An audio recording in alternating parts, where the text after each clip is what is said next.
documentary about free speech and what's really going on in this country, and especially about the most pivotal event in our lifetimes, and it continues to be. It continues to be the same reason that we have the DHS. It continues to be the same reason that we're in Afghanistan and Iraq and possibly going to go into Iran or maybe North Korea because the terrorists are going to get us. It's the reason these domestic lexicons are coming out. So it really is that pivotal event. It is that moment where everything supposedly changed. Now, they've banned it. What happens to this teacher?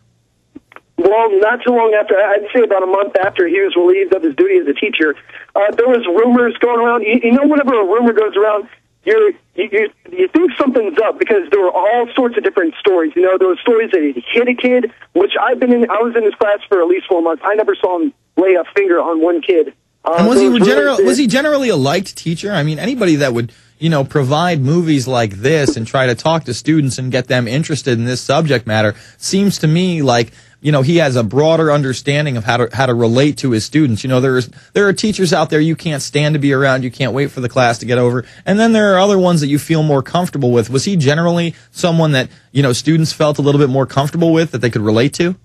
Oh, definitely. Well, it was one of those things, you know, that kids would talk about, you know, after class or between classes, or, you know, gee, I wish I was in this guy's class right now, because it wouldn't be so much curriculum. It wasn't so much studying the Bible and all this, you know, because for me, I'm not Christian, so that's not what really interested me. But when he showed this film, you know, that's really when, you know, things started to click. I got really interested in the class, and we started, you know, because before we had just watched normal movies, you know, just anything, and then he started showing us, because he started showing it on the internet, and then he brought in the movie, and that's what really sparked things up. So, all right, he again, it gets banned, and then they let him go. All these rumors circulate. Did they just find a replacement for him for the rest of the semester? Did they let him go through the rest of the semester at all? Well, was it basically just one day he was poof, gone? He didn't even know it was coming? What happened? Well, that's basically what happened. Kids started noticing him to pack and stuff. I actually noticed him packing. All his books were on one side of the classroom, you know. It just didn't look like his desk was that full of stuff.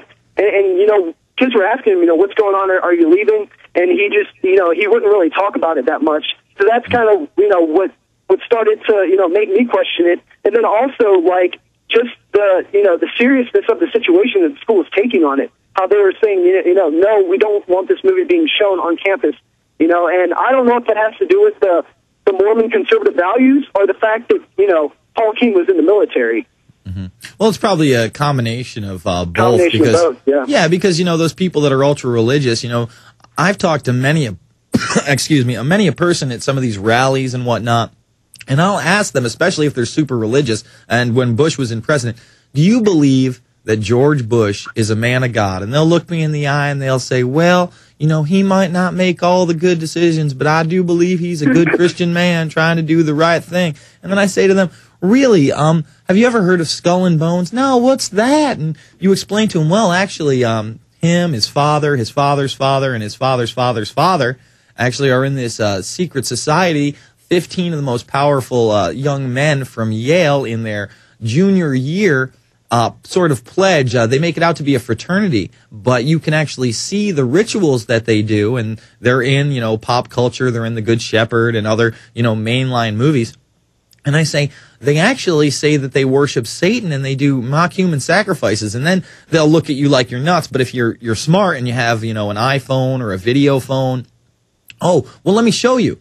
And all of a sudden you're bringing up ABC News on your phone and you just see their eyes light up. And then you tell them maybe about the Bohemian Grove. You hit them up with that information first, and you know they're going to check that out. That's when I usually slide the ultra-religious people a loose change or a fabled enemies or, you know, something about 9/11, something about really other subject matter outside of them being really hypocritically definitely. religious. And in fact, I would say it's especially hard out here to really, you know, open people's eyes, just the culture of Salt Lake City. But I just want to cover something else. When I was up at the University of Utah, I don't know if you noticed, but we get chemtrails here like mad. It's just madness.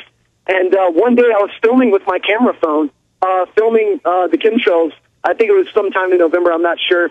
But the maintenance was coming around, this guy that works for maintenance on campus, and he said, hey, man, have you ever heard of Alex Jones? And I said, because he saw that I was still in the chemtrails, and we started talking about chemtrails. And from there, he asked me if I ever heard about Alex Jones.